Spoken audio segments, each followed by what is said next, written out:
Come in.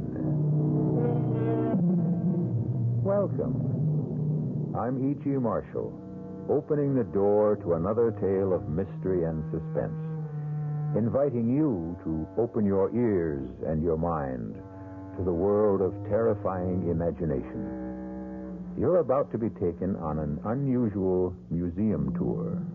There won't be any Mona Lisas on this tour, no Greek vases or Roman statuary, because this establishment specializes in only one kind of exhibit. And that's why our story is called The Murder Museum. You may have been to a murder museum like the one in our story, a house of wax, where the most brutal crimes of the century are recreated in paraffin for the wide-eyed enjoyment of the public. But now you're going to have the unique opportunity of hearing one of the most shocking exhibits of all speak for itself. Oh, John, please believe me. He means nothing to me. I swear it. And that's why he was in your bedroom, Ida. Is that why? Please. Oh, think of our little boy. Look at Vincent. You're frightening him to death. Death. That's right, Ida. Death. Please. That's what you deserve.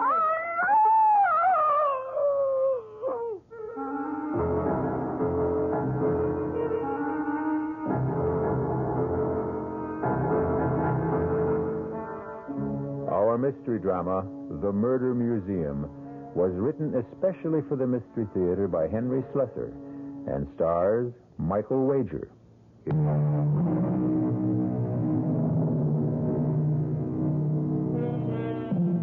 Our tale begins inside the Murder Museum itself, the home of Professor Raphael Gallinari's House of Horrors. There's a fair-sized crowd in the museum today. As usual, they listen in fascination to the words of their tour guide as he takes them from one bloody exhibit to another, recreating for them the terrible crimes which have immortalized these criminals and their victims. But there is one person in the crowd who seems reluctant to listen to his words, who hangs back and shields her pretty eyes from the sight of the wax images. Her name is Lisa Brandon. To this day, no man knows the true identity of the madman known as Jack the Ripper. But the theory persists that he may well have been a physician or at least a medical student, judging from the skill with which he wielded the instrument you see clutched in this hand as he attacked the terrified young woman. And that, ladies and gentlemen, concludes the tour of Professor Gallinari's Murder Museum. Thank you for your patronage, and please tell your friends about us. Sir, excuse me. Yes, miss? Could I ask you a question? Well, yes, of course. I was curious about the Raymond exhibit, but I see that you haven't opened it to the public. No, miss. The Raymond exhibit is still closed for repairs. Well, the truth is, it's the only reason I came to the Murder Museum. I wanted to see the Raymond. Oh, well, I'm sorry. The exhibit won't be open for another week at least. Now, if you'll excuse me, I'm going out for some coffee. But even if it isn't completely ready, I wonder if you'd mind showing it to me. Oh, I'm sorry, miss. I can't do that. Well, I came a long way to see it, all the way from San Francisco. It would be a terrible disappointment. Look, I'm willing to pay you. No, please, put that money away, miss. Why is it so important for you to see the Raymond? You, any connection with the family? Well, yes, in a way. I knew Vincent Raymond. I met him when he lived in San Francisco. I see. Look, you said you were going out for coffee. Could I come with you? Well, sure. I just go to this little coffee shop down the street, but you're welcome to come along.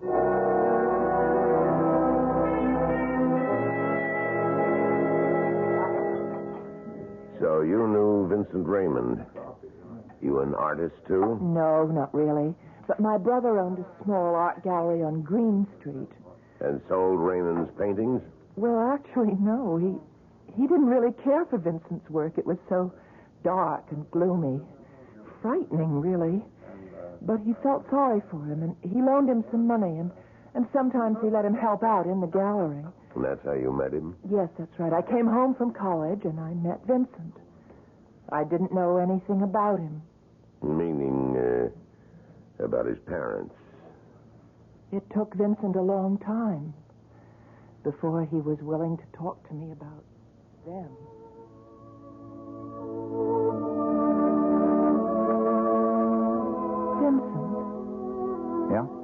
Isn't that music a little loud? Sorry, I'll turn it down.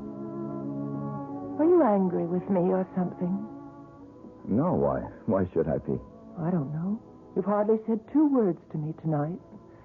All through dinner, I was trying to digest that rotten food.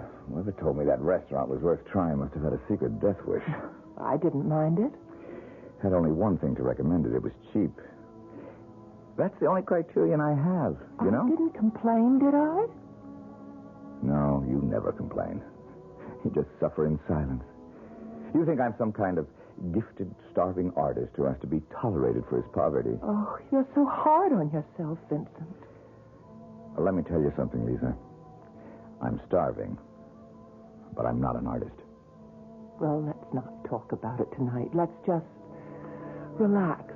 You know I can't paint. Your brother knows it. I fill all my canvases with memories of my own nightmares, only you cannot call them art. Vincent, why do you paint in such a gloomy style?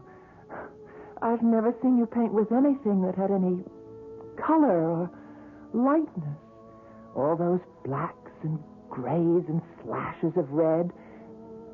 Oh, I know I'm no sort of expert, but can't you talk about your work with me? There's a reason for it, Lisa.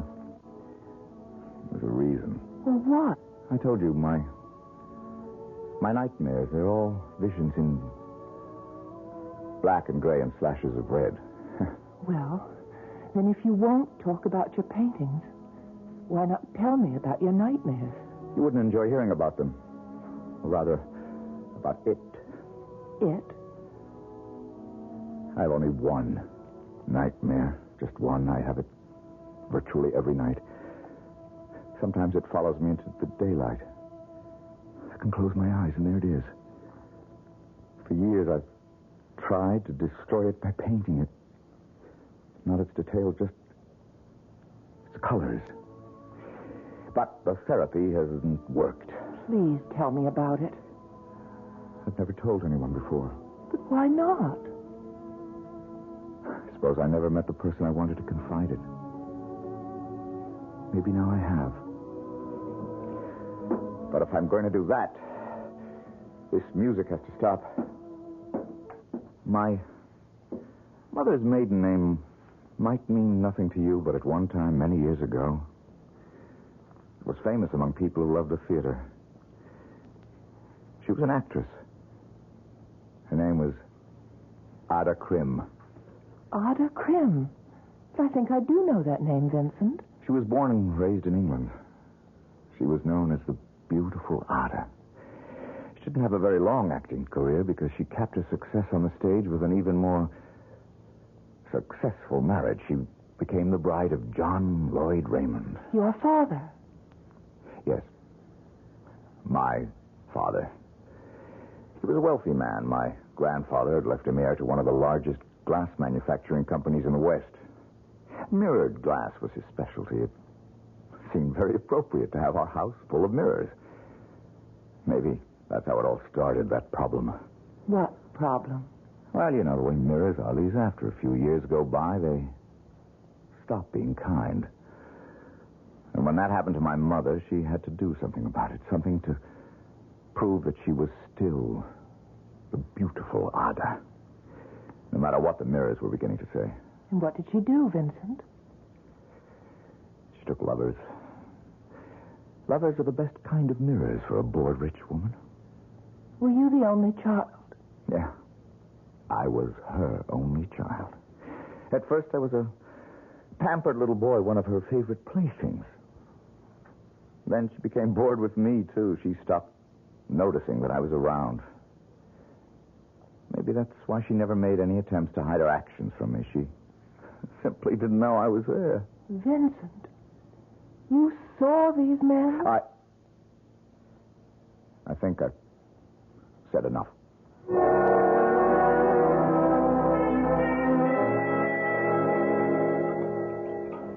So, you never found out what Vincent's dream was all about? Not then, I didn't know. But you could have guessed, I suppose, if you knew the history of Ada Krim and John Raymond. Well, yes, I became curious enough to learn the history. I had a friend who worked in a newspaper, and she checked into the dead files and found the story for me, the whole terrible story. But I didn't tell Vincent that I knew about it. It was obvious that he didn't want anyone to know the truth. But one day it emerged. Oh. Well, it was a beautiful spring day, the first really warm day of the season, and Vincent and I went for a walk. Vincent, why don't we walk down to Ghirardelli Square? We could do some window shopping, maybe have some lunch. Considering the state of my finances, we'd better window shop the restaurants, too. Oh, no, I have money. Good for you. Are you going to be stubborn again? I'm going to teach you a lesson. I'll tell you what, Vincent. I'll buy myself some lunch if you want to split a hamburger Wait a with minute, me. Lisa. Fool around with me. Get those your two. hands off me! You need a lesson. Hey, you get away from her. It's about time somebody... Get away from her! Help me, Hey, help you me! take your hands off her! Please, Vincent, You don't! I don't give a... Stop it, Vincent, for God's sake! Vincent! Vincent!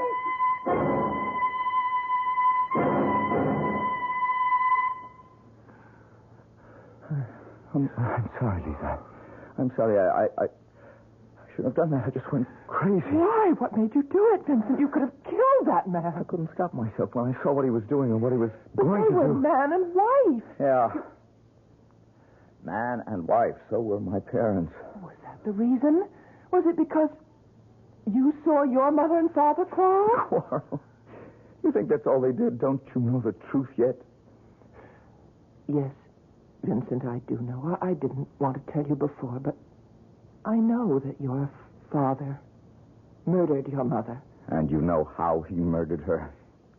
My father came home early one night.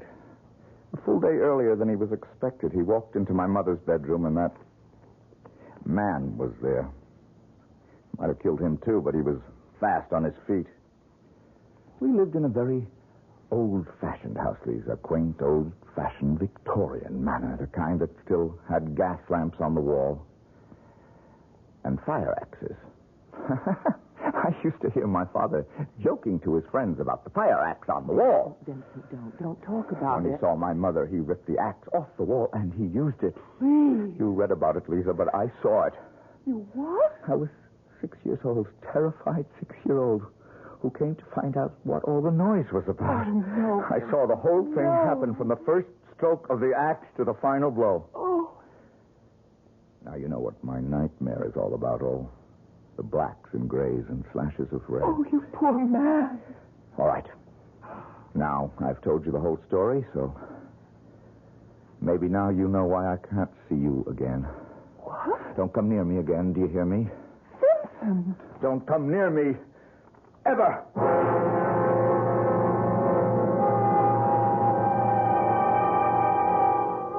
It's been said that the mind is like a haunted house, where the ghosts of the past rattle their chains and cry out their suffering. Of course, that's why we have our psychiatrists and psychoanalysts, and these days, even our exorcists. The house cleaners of the mind. But what will it take to free Vincent Raymond of his demons? Or can he ever be freed? We'll find out.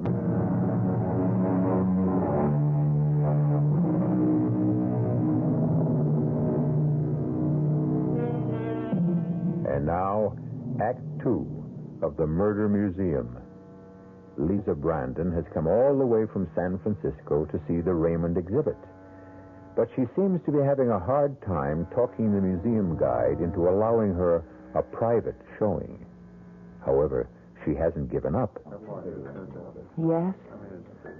I was in love with Vincent Raymond, and I was terribly unhappy when he walked out of my life. You mean you never saw him again? Oh, yes, I saw him again, but things weren't the same between us. He was tormented by the memory of what he had seen, and it changed his life. The dreams began in the orphanage. They began there and they never stopped. I woke up screaming in horror every time the dream came to me. I became an outcast, without friends, without sympathy. Oh, Vincent, I'm so sorry. That's when I realized that my only hope for any sort of life was keeping my secret. But you're not a child now. No, I'm older, Lisa, but nothing's changed for me. Oh, yeah. There's one thing that's changed. Well, what's that? I'm giving up my so-called art. I'm going to look for a job. Well, I'm sorry, Vincent. Because I did think you had talent. I've got to get some money to live on. My talent won't provide that. Well, I thought you had some savings. They're all gone after that lawsuit. What lawsuit? That man I beat up on the street, he sued me for damages. He won, of course. His wife stood up in court and verified that I'd beaten him up with no provocation at all. Nothing like a wife's loyalty, is there? But, Vincent, why didn't you let me know? I would have been a witness Oh, it for wouldn't you. have mattered. Well, how are you living now? Well, on the welfare rolls, of course, but don't worry about me. Look, if I can lend you any money, it won't... No, I have borrowed enough from you and your brother. I don't want any more money or sympathy. Just leave me alone, Lisa. Can't you get that through your head? Leave me alone. He did find a job eventually, waiting on tables down at Fisherman's Wharf. He seemed to sink lower and lower every day. My brother and I tried to help him all we could, but he refused to take any more charity. I tried to sell his paintings by putting them in the window of our little gallery. But there was only one person who seemed interested in Vincent's gloomy efforts. Hello? May I help you? Yes. I have been looking at the paintings in your window, trying to make out the artist's name. Oh, his name is Raymond. Raymond? Would that be Vincent Raymond, by any chance? Oh, yes, it is. Did you like the work? It's interesting. I'm an artist myself. But that sort of thing, all those dark colors, it doesn't really appeal to me. Oh, I see. However, I am interested in the artist. I wonder if you could tell me how to reach him. Is he a local resident? Yes, he lives in San Francisco. Oh, would you mind telling me your name? Oh, yes, of course. Here is my card. Raphael Gallinari. You might say that I am a portrait artist. Oh, and is that why you want to meet Vincent? To paint his portrait? Something like that. Now, will you help me? All right. I'll tell you where you can reach him.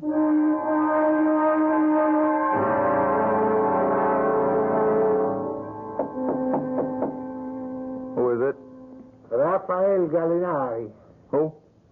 Please open the door, Mr. Raymond. What do you want? May I speak to you for a few moments, Mr. Raymond? I don't know you. Oh, I thought perhaps the young lady in the art gallery might have mentioned my name to you. What young lady? Oh, you mean Lisa? May I come in, please? It's about a rather important matter. Oh. All right, come in. What is it you want, Mr... What was that name again? Gallinari. Please, my card. What are you, some kind of bill collector? No, Mr. Raymond. As a matter of fact, I'm an artist, like yourself. Tough luck for you, Mr. Gallinari, if you're an artist like me. Take a look around. You see any canvases in this place? I understand that you are working at a restaurant these days. That's right. Listen, if it's my work you're interested in, they're all at the gallery. Let me be honest with you, Mr. Raymond. It isn't your work I care about. It's mine. Yours? That is correct. You see, I am a portrait artist, a sculptor, actually. So what? This is how we differ in our talents. Yours is dependent on the quality of imagination, while mine is devoted to verisimilitude. If you would permit me, perhaps I can buy us both some dinner and we can talk about our art. If you hadn't mentioned dinner, Mr. Gallinari, I would have said no. You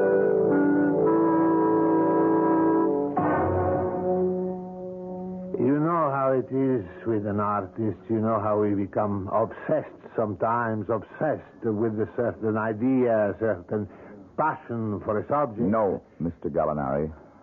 I wouldn't know. I lost all my passion for art a long time ago. Ah, but if you had the inspiration, if there was one thing you wanted to paint more than anything else in the world, believe me, the passion would come flooding back like the tide. And do you have such a subject in mind? Yes, I do. A subject which has haunted me for years, more years than I wish to count. And this has something to do with me? Everything to do with you. Will you have another glass of wine? Sure, since you're buying. You see, Mr. Raymond, I am contemplating a certain work, a sculptural project, and one which would be impossible without you. How could that be? In order to answer that question, I have to bring up a subject which may be painful to you. A lot of subjects are painful to me, Mr. Gallinari. This one, I think, has left the deepest wound. Wait a minute. Yes, Mr. Raymond. I mean your parents. How do you know who I am? Did Lisa tell you? Oh, no.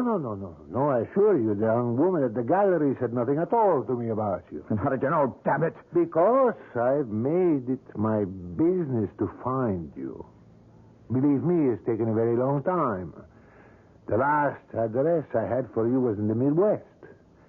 Then I ran across one of your paintings in a traveling exhibit, the Moorland exhibit. Yeah, that was the only show I've been in, and nothing sold. I found out that you were in San Francisco from the proprietors of the exhibit. Finally, I saw your work in a little gallery on Green Street. Your style is unmistakable. Rotten, but unmistakable. Mr. Raymond, I remember the beautiful Ada.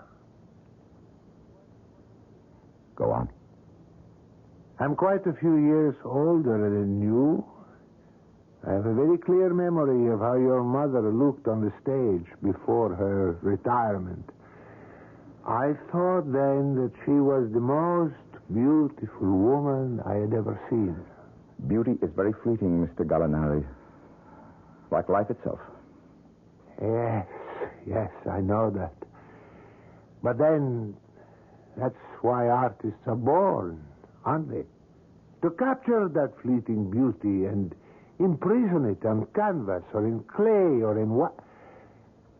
Or in other media. Why don't you get to the point, Mr. Gallinari? Your mother's beauty is the point. If I had been the sculptor then that I am now, I would have carved her image then. But alas, I was only a boy. I still don't know what you want from me. I want to sculpt your mother's image, Mr. Raymond. But there is only one drawback. I have no model to work from. There's nothing I can do about that. My mother's been dead for 25 years. I know there are some faded old newspaper photographs of her, but they're not really helpful, not to someone who insists on verisimilitude. I don't see why it's so important. Who cares what Ada Krim looked like? But I care very much. You see, I've already started the project. You have? Yes. I've been using the crude photographs of her as a guide. I have obtained a sort of likeness. Look, I cannot stop you from doing what you please, Mr. Gallinari. If you're asking for my permission... Well, in a way, yes, I suppose I am. It does seem like a slight invasion of privacy. Yeah. All right. If your conscience bothers you, I'll tell you what you can do. You can order another bottle of wine. Mr. Raymond, I would gladly order you a case if you would give me one more permission. What's that?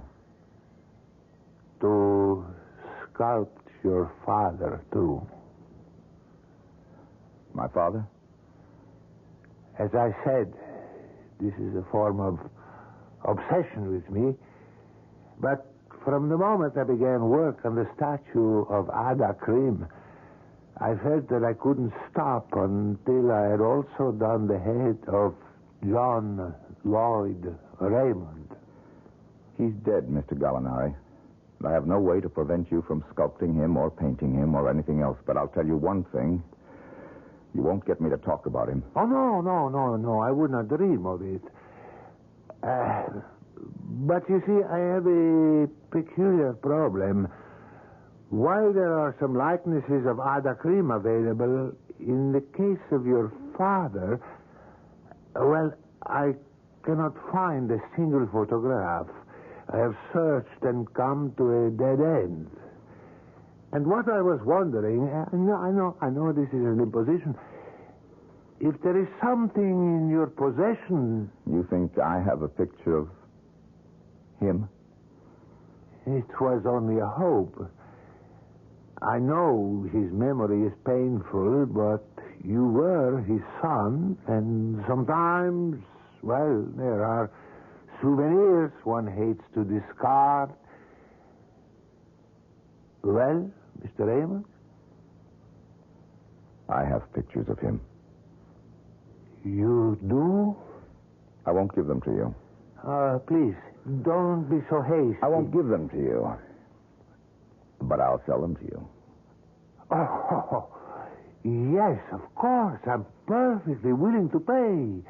I owe Lisa Brandon and her brother exactly $127. That's the price. Done, Mr. Raymond.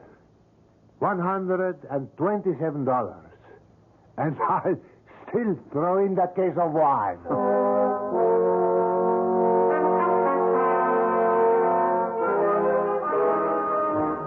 Vincent told me about Mr. Gallinari's visit when he paid me back the money that we'd loaned him.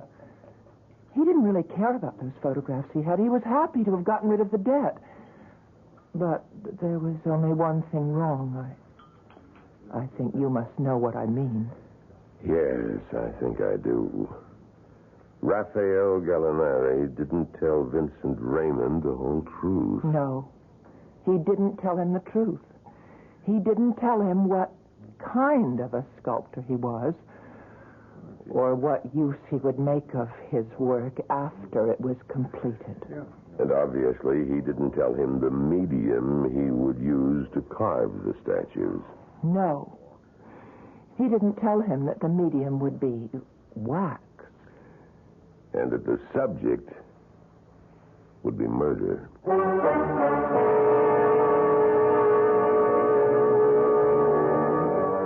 And what happened when Vincent Raymond learned of the duplicity of Raphael Gallinari? Or was it really duplicity?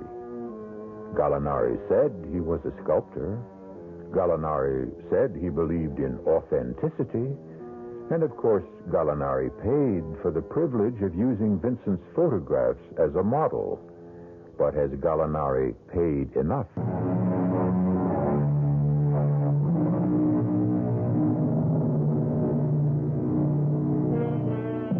And now, here's Act 3 of The Murder Museum. For Vincent Raymond, all nights are the same. A dark passage into yesterday. A grim return trip to the past. But men must sleep, and sleepers must dream. So there's no escape for him. Ada! John, please believe me. Ada! He means nothing to me, I swear it. And that's why he was in your bedroom, Ada? Please. Is that why? Please, think of our little boy. Ada! Look at Vincent. You're frightening him to death. Death. That's right, Ada. Death. That's what you deserve. Oh! Yes, Ada. That's what you deserve.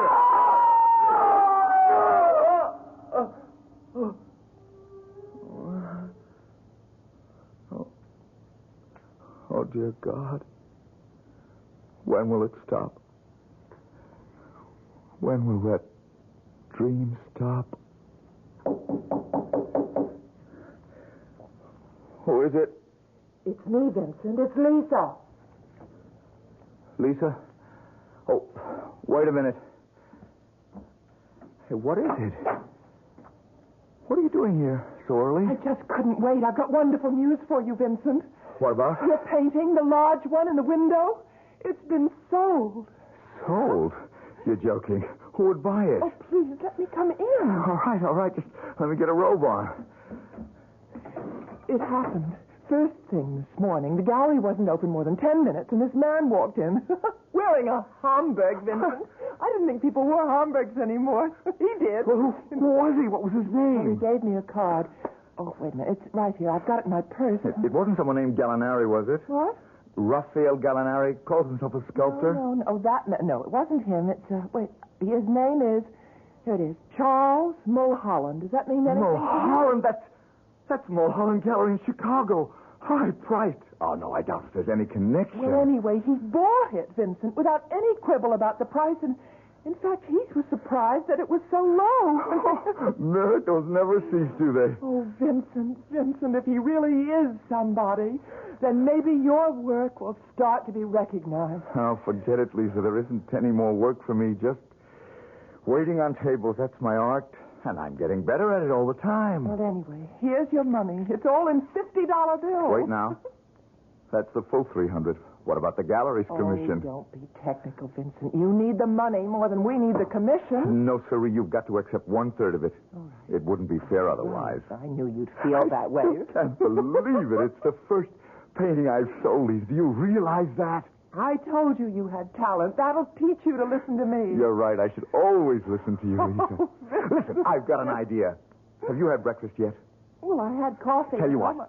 I'm going to get dressed, and we'll go celebrate with champagne and eggs Benedict.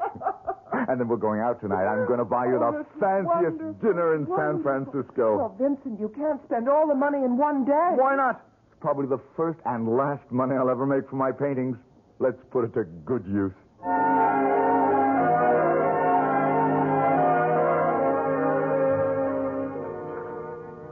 Well, it seems that Vincent had more talent than anyone realized. Those dark and gloomy paintings seemed to have the qualities of genius. At least that's what Mr. Mulholland said in his letter. Lisa, listen to this. Just listen to this. Go on, I'm He says, listening. the Mulholland Gallery would be most interested in arranging an exhibition of your work. Oh. Listen, they're willing to pay all the cost of carding and insuring the paintings. They'll even pay my fare and expenses to Chicago so I can attend the opening. Lisa, can you believe it? Oh, Vincent, it's the most wonderful thing I ever heard. Well, it's not a one-man show, nothing that grand, but the Mulholland Gallery. That's one of the best, Lisa, one of the most prestigious. Do you know when you'll be leaving? As soon as I can get all the stuff crated and shipped. I guess the sooner the better. Lisa, why don't you come with me? Oh, I couldn't do that. I still have to be at the Your gallery. brother can take care of it for a week or so. That's all the time it'll take. Oh, I just couldn't do it, Vincent. But when you have that big one-man show, I promise to be there.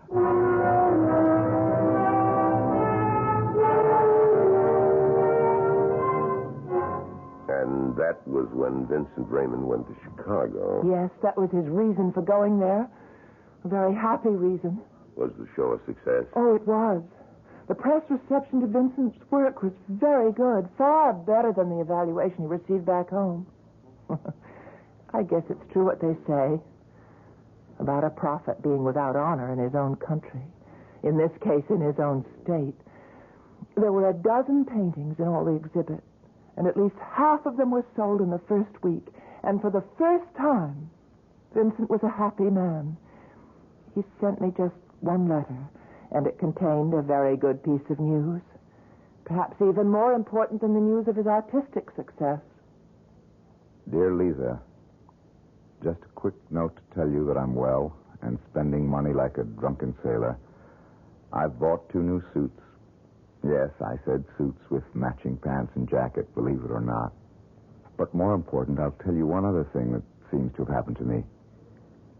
For the last 3 nights, I've slept without a dream. I think you must realize the importance of that, Lisa. 3 nights of dreamless sleep. The most precious 3 nights of my existence. But those dreamless nights didn't last very long. Because the very next morning at breakfast, In his hotel room, Vincent opened a local paper and saw a strangely familiar name. Gallinari. Gallinari? What's that all about? Announcing the opening of Gallinari's Murder Museum. Oh, no. That can't be the same man. The Murder Museum, world's most terrifying house of wax, vivid recreation, scenes of crime, passion, and horror never before witnessed. Oh, it can't be the same man. It can't be. Where's that phone number? Oh.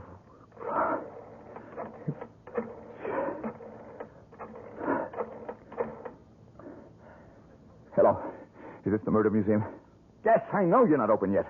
Listen, I want to ask you a question. This man, Gallinari, I want to know his first name. Raphael. And he is. Listen, what time are you open? No earlier than that? Then tell me where I can find Mr. Gallinari. Yes, it's important. No, my name does not matter. All right. First show, 2 o'clock. Oh, dear God, don't let it be true.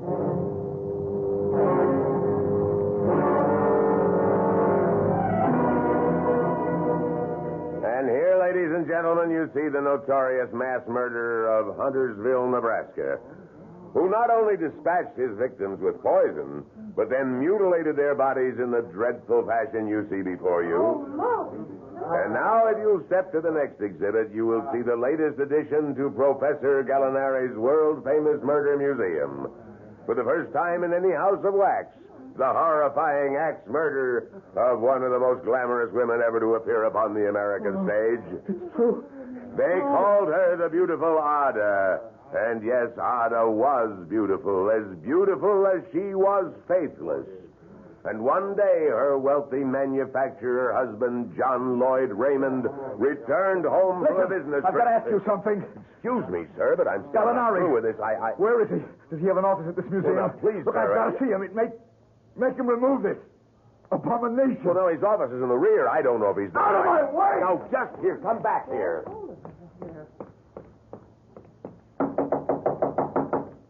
Who is it? Open up, Gallinari. Open the door. Yes, what is it? Let me in. I have to talk to you. I'm sorry, I'm quite busy at the moment, and Raymond? Is that you? Yes, Vincent Raymond. What are you doing in Chicago? The question is, what have you done?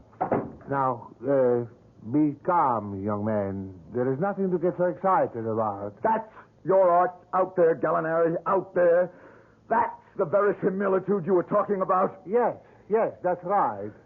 I try to be faithful to the original. I'm not ashamed of You that. liar, you thief! Now, come. I've stolen nothing. I've imitated life, but stolen nothing. Now, please, sit down. Calm yourself. Let me offer you a You drink. lied to me. You pretended to be something you weren't. You never told me you were going to create that horror out there. I told you only the truth. That I wish to do a sculpture of your mother and father. I only neglected to tell you the medium. Some artists work with clay and marble. I chose wax. Is that so wrong? You know it's wrong. You made a public spectacle out of it. And now you're going to do something about it. You're going to get rid of that thing out there. I am afraid that's impossible. The exhibit took months to create. They all do. The investment in time and money. I'll sue you. I will make you destroy it. Ah, Mr. Raymond, don't make unnecessary problems for yourself. Murder is in the public domain. There has to be some way to make you tear it down, and I will. I swear it. I won't let that thing stand.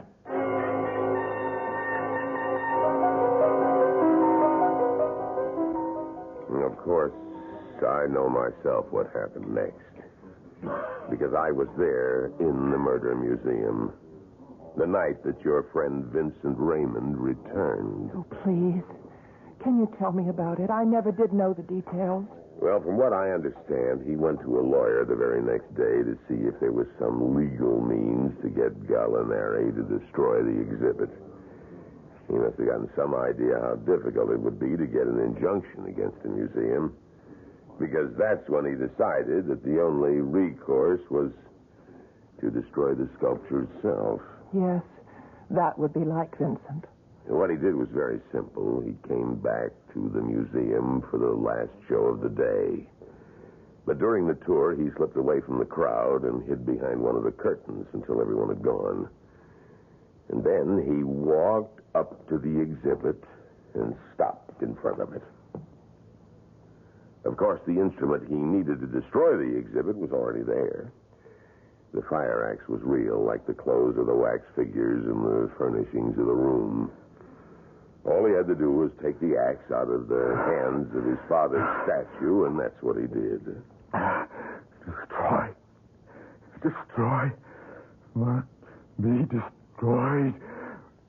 I saw him standing there as still as the wax figures themselves.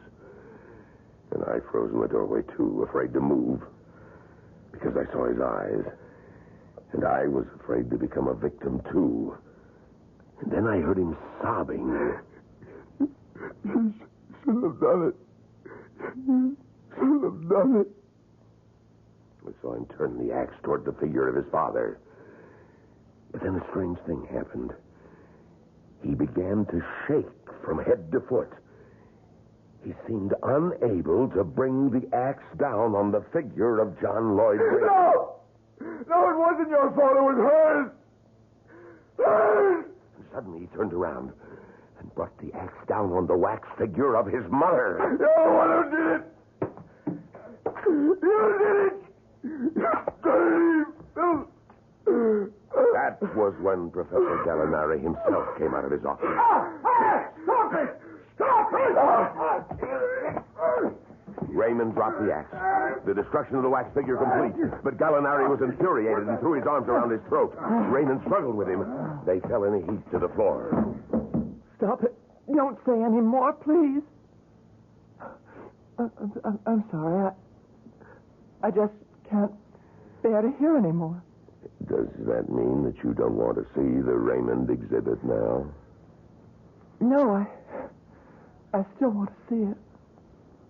But I'm taking the next flight back to San Francisco, so I suppose there's no use. Well, I guess it's only fair that I show it to you, Miss Brandon, since you came all this way.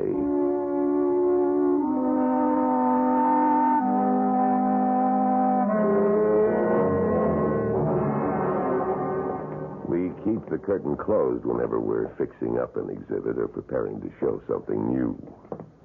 This is really very kind of you. Oh, that's all right. I just hope that you don't find the exhibit too depressing. Is it a very good likeness? Yes, I think it's very good. But judge for yourself. As you can see, the figures are all ready, but the furnishings need some work still. Well, what do you think? It's horrible. Horrible. Oh, I'm sorry. I know I shouldn't say that. I did ask you to show it to me. Yes, I was afraid you'd feel that way, miss. Because the likeness is really very good. It was Gallinari's brother who did the statue of the professor. Naturally, he'd get that right. But that's Vincent, too. Yes. Just like him. It's a very good likeness of Vincent Raymond. That's just how he looked when he strangled the life out of Professor Gallinari. Right here in the Murder Museum.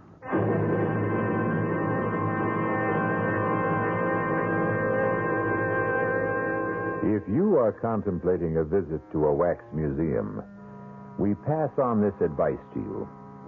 1, don't go during a heat wave. 2, make sure that you can stand the sight of wax. And 3, be certain you don't have any murderous ancestors who just might show up in one of the exhibits.